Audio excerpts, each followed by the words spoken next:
So yun, talo kami.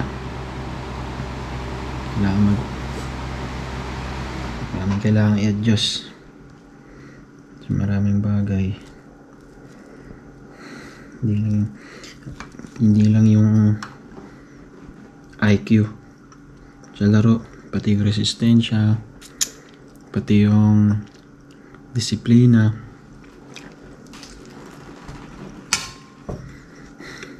time management,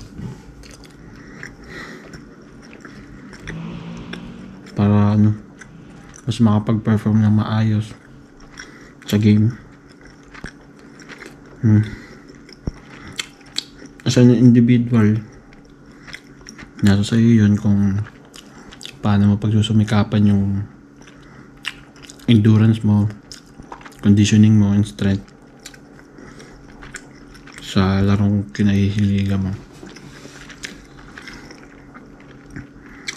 Second thing is yung team chemistry, team effort.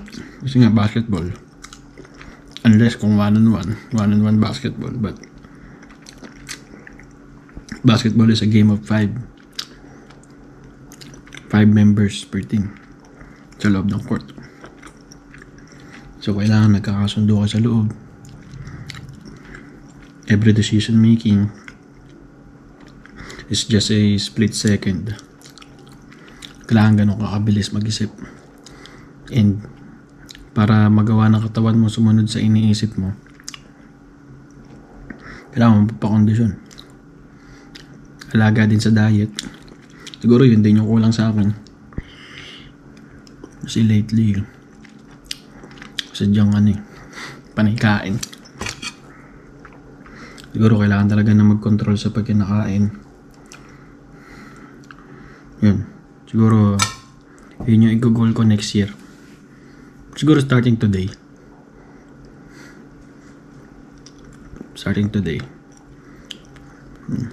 Kailangan kong maghinay sa kinakain, i-diet, balance diet, then balance training, strength and conditioning.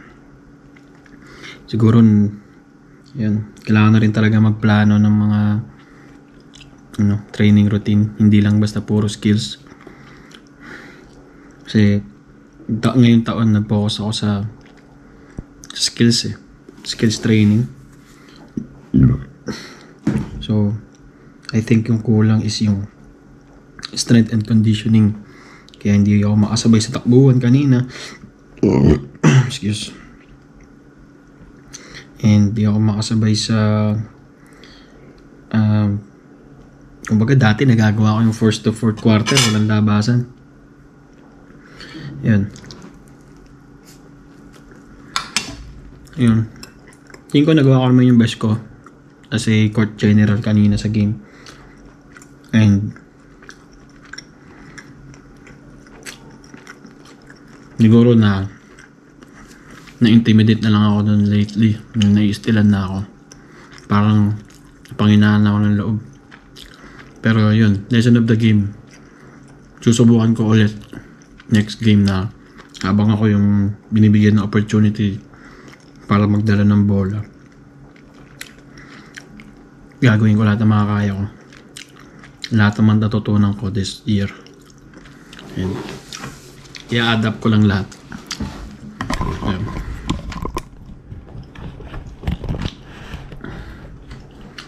Masaya lang kasi pinagkakatiwalaan ka ng coach. At the same time, yung mga teammates mo. And yun yung malaking bagay na nagbibigay fuel sa isang player. Like me. Yung tiwala na binibigay sa'yo.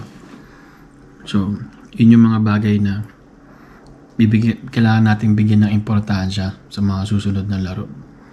And yun. Basta ibigay lang natin yung best natin. Yun yung siguro yung ipapangako sa sarili ko. Kahit ano pang bagay yan, basketball man yan, sa trabaho, sa pamilya, yun, bibigay ko yung best ko. So, yun lang. Marami akong realization kanina din sa game. And kailangan natin magpalakas to the next stage. Yun. So, sisimulan natin yan bukas. Sa ngayon, need magpahinga, need tapusin itong kinakain, and yun. Kailangan na talaga balance sa time. And siguro ano din, yung patience. Kailangan pahalagahan din yun. Kasi kung wala nun, kasi everyday is a working process.